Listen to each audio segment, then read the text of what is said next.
Hello everyone, this is Surendra Singh, Assistant Professor in Mathematics at Shri Mata Vaishno Devi University, Katra, Jammu and Kashmir.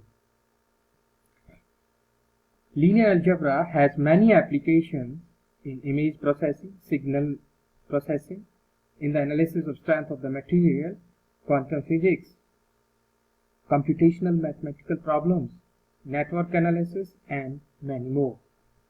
But this course particularly designed for MSc Mathematics students, so it is more theory oriented rather than practical applications.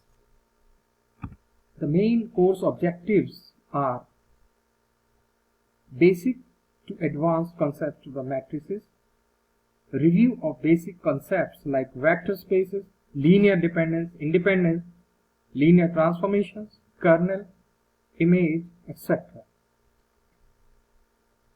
Study of dual spaces and inner product spaces, a study of adjoint operators, nilpotent operators, orthogonal and unitary operators, and their related results.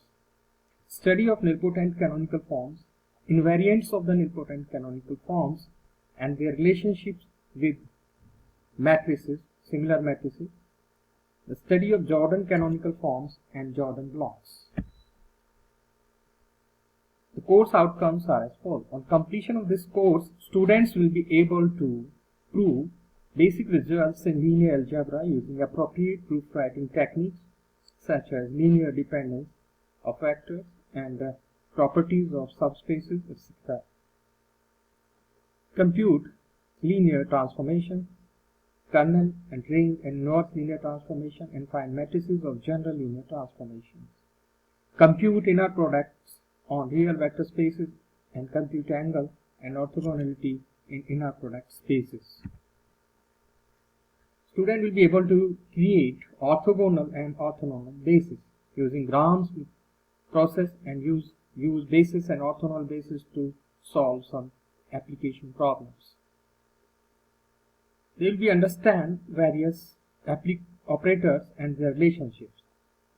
Understand the concept of invariant subspaces and their connection with nilpotent canonical forms. Further, they will be able to understand the concept of companion matrix, Jordan canonical form, and Jordan blocks.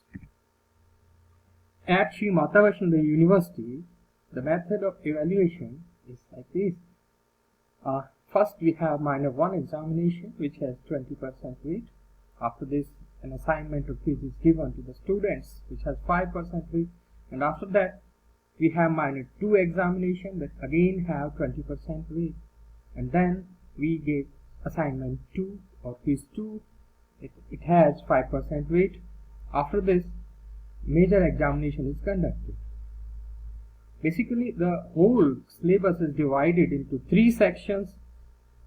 First section is given in minor 1. Second section appears in minor 2 examination.